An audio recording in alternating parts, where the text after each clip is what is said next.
Assalamualaikum warahmatullahi wabarakatuh.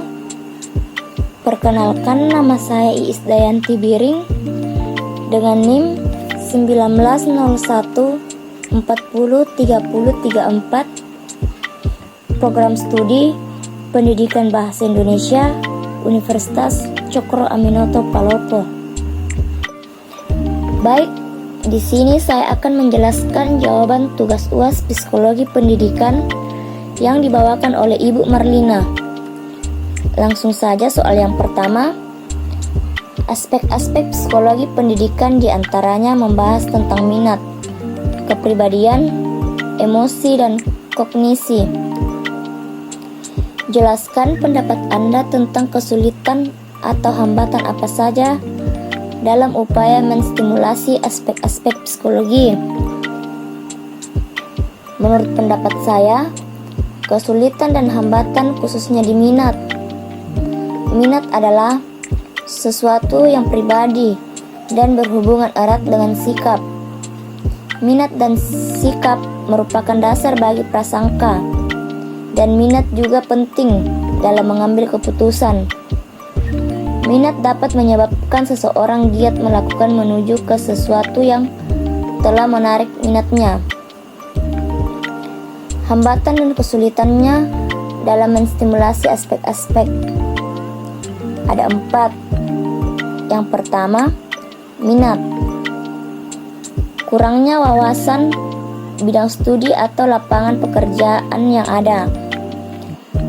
Tidak ada masukan dari lingkungan mengenai kelebihan dalam kemampuan atau minatnya. Siswa belajar tanpa tahu kegunaan dan tujuan dari bidang studi yang dipelajarinya dalam bidang yang diminati bervariasi. Yang kedua, kepribadian. Sulitnya menemukan atau menentukan kepribadian, apa yang harus ditanamkan dan dimiliki oleh anak. Setiap individu adalah unik, karena itu setiap tindakan yang dilakukan perlu memperoleh perhatian khusus. Yang ketiga, emosi. Anak cenderung ingin bebas sehingga kontrol emosinya masih rendah. Anak umumnya kurang terbuka dengan guru. Tingkat kecerdasan emosional masing-masing anak berbeda. Gangguan emosional pada diri anak. Yang keempat, kognisi atau berpikir. Guru kurang memperhatikan pola pikir yang ada pada diri siswa. Kurangnya respon dari peserta didik itu sendiri. Sarana dan prasarana di sekolah yang kurang mendukung. Soal yang kedua, perkembangan perilaku manusia tidak selalu positif, tetapi juga ada kecenderungan ke arah negatif. Menurut pendapat Anda, apa penyebabnya dan bagaimana solusi terbaiknya? Untuk penyebab perilaku manusia ke arah negatif, banyak faktor yang menimbulkan dampak negatif. Itu penyebab manusia cenderung ke arah negatif. Sebagian kecilnya antara lain masalah orang tua, lingkungan, pergaulan, kurangnya pendidikan, dan kurangnya agama. Solusinya, yang pertama, ajaran agama. Berikan anak pendidikan serta ajaran agama yang menguatkan iman si anak, karena agama merupakan pedoman bagi semua umat. Di sini peran orang tua maupun masyarakat sangat membantu dalam mendorong semangat si anak menjadi lebih baik untuk kedepannya. Yang kedua, orang tua. Orang tua terus mengawasi anaknya agar tidak terjerumus ke hal yang negatif, karena orang tua berperan sangat penting dalam kehidupan sang anak. Anak cenderung meniru perilaku yang berbeda di sekitarnya, terutama orang tua, dan lihat dengan siapa saja dia berteman. Ajarkan dia tentang resiko yang harus diterima jikalau ia melakukan kesalahan. Ajar dan beritahu terus setiap tindakan yang ia lakukan. Yang ketiga, pendidikan yang layak. Dengan cara belajar untuk terjerumus ke hal yang negatif jadi berkurang, dan dengan banyaknya pengetahuan, anak akan berpikir dua kali untuk melakukan sesuatu. Mereka bisa mengetahui apa dampak perbuatannya, karena di dunia pendidikan banyak pelajaran yang menyangkut tentang perilaku manusia, baik dan buruk, serta dampak yang ditimbulkan dari perilaku yang kita ambil. Yang keempat, lingkungan.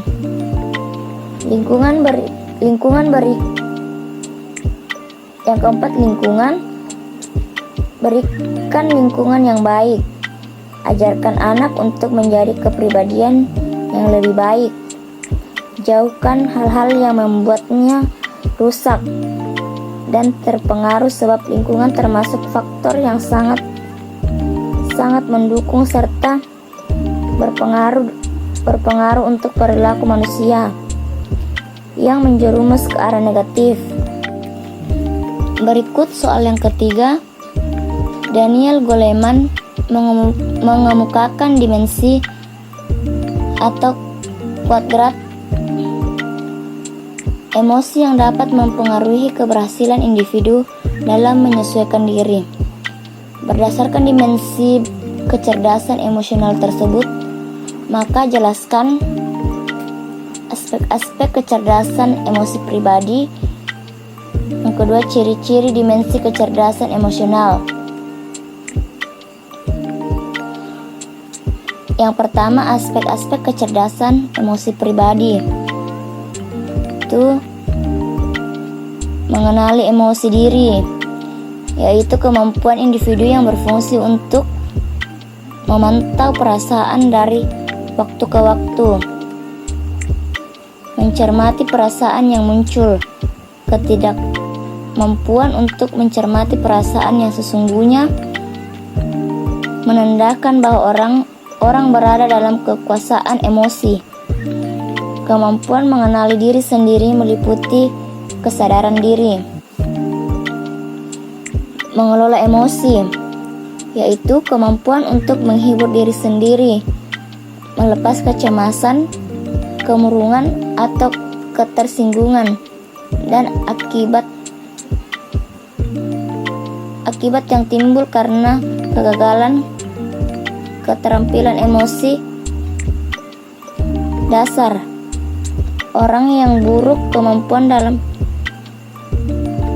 keterampilan ini akan terus-menerus bernaung melawan perasaan murung. Sementara mereka yang pintar akan dapat bangkit kembali jauh lebih cepat. Kemampuan mengelola emosi meliputi kemampuan penguasaan diri dari kemampuan menenangkan kembali,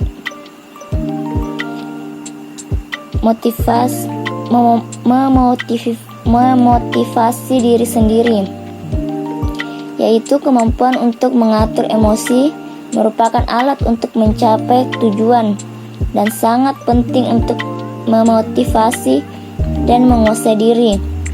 Orang yang memiliki keterampilan ini cenderung jauh lebih produktif dan efektif dalam upaya apapun yang dikerjakannya. Kemampuan ini didasari oleh kemampuan 15 mengenali emosi, yaitu menahan diri terhadap kepuasan dan mengendalikan dorongan hati. Kemampuan ini meliputi pengendalian dorongan hati, kekuatan berpikir positif dan optimis. mengenali emosi orang lain. Kemampuan ini disebut empati, yaitu kemampuan yang bergantung pada kesadaran diri emosional. Kemampuan ini merupakan keterampilan dasar dalam bersosial. Orang empatik lebih mampu menangkap sinyal-sinyal sosial tersembunyi yang mengisyaratkan apa yang dibutuhkan orang atau dikehendaki orang lain. Membina hubungan. Seni membina hubungan sosial merupakan keterampilan mengelola emosi orang lain, meliputi keterampilan sosial yang menunjang popularitas, kepemimpinan, atau keberhasilan hubungan antar pribadi.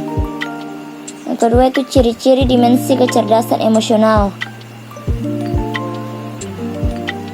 Kesadaran diri adalah mengetahui apa yang dirasakan pada suatu saat dan menggunakannya untuk memandu pengambilan keputusan diri sendiri. Selain itu, kesadaran diri juga berarti menetapkan tolak ukur yang realistis atas kemampuan diri dan kepercayaan diri yang kuat. Pengaturan diri adalah menguasai emosi diri sedemikian sehingga berdampak positif kepada pelaksanaan tugas, peka terhadap kata hati, dan sanggup menunda kenikmatan sebelum tercapainya sesuatu sasaran dan mampu pulih kembali dari tekanan emosi.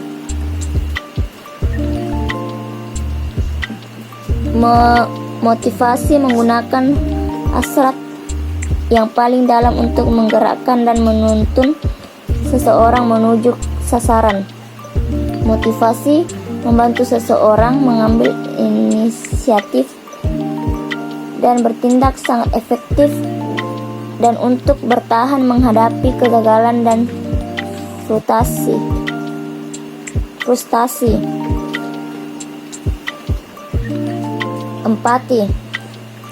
Empati adalah merasakan yang dirasakan orang lain, mampu memahami perspektif orang lain, menumbuhkan hubungan saling percaya, dan menyelaraskan diri dengan berbagai macam orang. Keterampilan sosial adalah dapat menangani emosi dengan baik ketika berhubungan dengan orang lain, dan dengan cermat membaca situasi dan jaringan sosial, berinteraksi dengan lancar. Menggunakan keterampilan ini untuk mempengaruhi dan memimpin dan menyelesaikan perselisihan, dan untuk bekerja sama dan bekerja dalam tim. Soal yang keempat, menurut Aret Ginanjar Agustian, penulis buku ESQ, bahwa kecerdasan spiritual merupakan kecerdasan menempatkan perilaku dan hidup dalam konteks makna yang luas. Selanjutnya, ia menyatakan bahwa kecerdasan spiritual dapat dikembangkan melalui 3 metode efektif, yaitu kepemimpinan atau leadership, sistem dan nilai atau value. Jelaskan dengan contoh dalam konteks psikologi pendidikan bagaimana menerapkan ketiga metode tersebut di sekolah atau lembaga pendidikan. Yang pertama, kepemimpinan atau leadership. Melatih motorik siswa di sekolah agar terbiasa untuk menunjukkan kecerdasannya di depan kelas, dan memilih satu orang di antara beberapa siswa untuk menjadi ketua kelas dan mengarahkan siswa tersebut agar mampu bertanggung jawab dan sebagai penampung aspirasi dari teman-temannya. Yang kedua, sistem. Pengelolaan sistem sangat dibutuhkan, baik sistem yang di dalam kelas maupun lingkungan sekolah secara keseluruhan. Dengan adanya sistem ini, maka siswa dan tenaga pendidikan akan lebih terarah dan terstruktur dalam pembelajaran. Contoh sistem dalam hal ini adalah kurikulum yang berlaku. Jadi dengan kurikulum, maka pembelajaran akan semakin terarah. Bagaimana arah dan tujuan yang akan dicapai oleh siswa dan guru dalam proses pembelajaran. Yang ketiga, nilai. Ada usaha pasti akan ada hasil. Dan setiap hasil yang dituntut oleh siswa adalah nilai. Dari nilai inilah siswa dapat mengembangkan dirinya bahwa sejauh mana pengetahuan yang telah mereka dapatkan dari pembelajaran yang telah diberikan dengan tenaga pengajar. Dan dengan nilai ini pula siswa semakin giat dalam belajar. Karena dengan belajar dengan giat akan menghasilkan nilai yang memuaskan.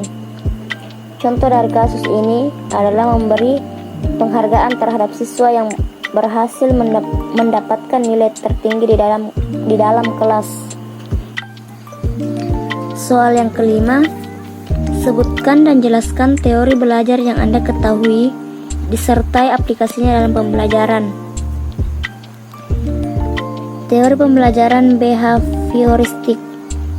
Menurut aliran tingkah laku, belajar adalah perubahan dalam tingkah laku sebagai akibat dari interaksi antara stimulus dan respon, atau lebih tepat perubahan yang dialami siswa dalam hal kemampuannya untuk bertingkah laku dengan cara yang baru sebagai hasil interaksi antara stimulus dan respon.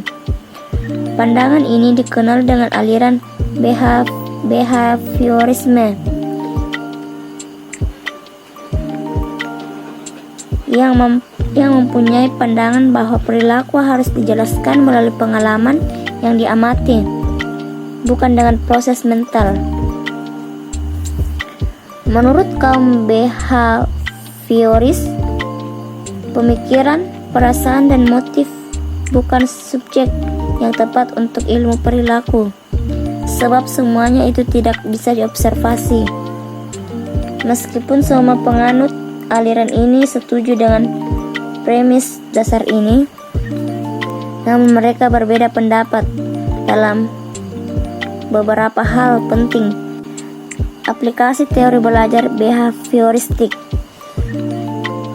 Sebagai konsekuensi teori ini, para guru menggunakan paradigma behaviorisme akan menyusun bahan pelajaran dalam bentuk yang sudah siap, sehingga tujuan pembelajaran yang harus dikuasai siswa disampaikan secara utuh oleh guru. Guru tidak banyak memberi ceramah, tetapi instruksi singkat yang diikuti.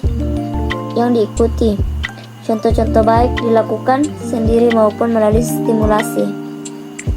Bahan pembelajaran disusun secara hierarki dari yang sederhana sampai pada yang kompleks. Metode behavioristik ini sangat cocok untuk perolehan kemampuan yang membutuhkan praktek dan pembiasaan yang mengandung unsur-unsur seperti kecepatan, spontanitas, kelunturan, refleks, daya tahan dan sebagainya. Contohnya, percakapan bahasa asing, mengetik, menari, menggunakan komputer, berenang, olahraga, dan sebagainya. Soal yang keenam yaitu jelaskan hakikat kreativitas dan bakat, motivasi, kecerdasan emosional dan spiritual serta aplikasinya dan implikasinya dalam pembelajaran. Kecerdasan atau inteligensi sesungguhnya mempunyai makna yang abstrak. Maksudnya, hanya bisa dirasakan dan tidak dapat dilihat apalagi dipegang dengan tangan. Ada dua pandangan yang berkembang dalam memahami makna inteligensi itu sendiri.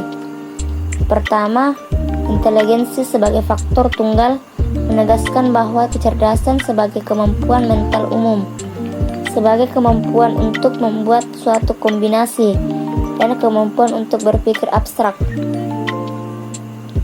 Kecerdasan dalam klarifikasinya. Dewasa ini, pengklarifikasian kecerdasan masih mengikuti klarifikasi yang dikembangkan oleh Binet dan Simon.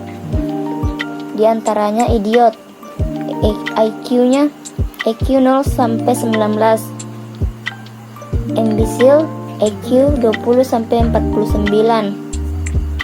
Moron, IQ 50 sampai 69. Inferior, IQ 70 sampai 79.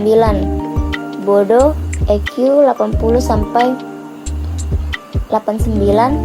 Normal atau rata-rata IQ 90 sampai 109. Pandai, IQ 110 sampai 119. Superior IQ 120 sampai 129. Sangat superior IQ 130 sampai 139. Gifted IQ 140 sampai 179. Genius IQ 180 ke atas. Klarifikasi kecerdasan menurut Gardner yaitu kecerdasan linguistik atau bahasa, seperti kemampuan membaca, menulis, dan berkomunikasi dengan kata-kata atau bahasa. Kecerdasan logis matematis yaitu kemampuan berpikir penalaran dan menghitung dan berpikir logis serta sistematis. Kecerdasan visual spesial yaitu kemampuan berpikir menggunakan gambar. Kecerdasan musikal yaitu kemampuan mengubah atau menciptakan musik, dapat menyanyi dengan baik dan memahami atau memainkan musik serta menjaga ritme. Soal yang ketujuh, jelaskan bagaimana konsep dan aplikasinya mengenai anak yang berkebutuhan khusus dan yang bermasalah dalam belajar. Konsep yang tepat untuk anak berkebutuhan khusus yaitu dengan konsep pendekatan secara individual antara guru dan siswa tersebut. Bentuk pengaplikasiannya yaitu dengan memberi perhatian penuh terhadap siswa tersebut dan bersedia untuk membantu hal-hal yang memang sangat minim dimiliki oleh siswa tersebut. Dimulai dengan memberi perhatian secara emosional agar siswa tersebut merasa diberi perhatian oleh gurunya. Selanjutnya, guru memberi arahan secara terperinci mengenai pembelajaran yang akan diajarkan dengan cara semenarik mungkin agar siswa berkebutuhan khusus tersebut tertarik untuk memulai pembelajaran. Selanjutnya, jika siswa tersebut melakukan kesalahan dalam proses pembelajaran, maka guru harus lebih mengayominya, bukan langsung memarahinya. Pengaplikasian dari siswa berkebutuhan khusus ini lebih ditekankan pada tenaga pendidiknya. Sekian dari video saya. Sekian dan terima kasih.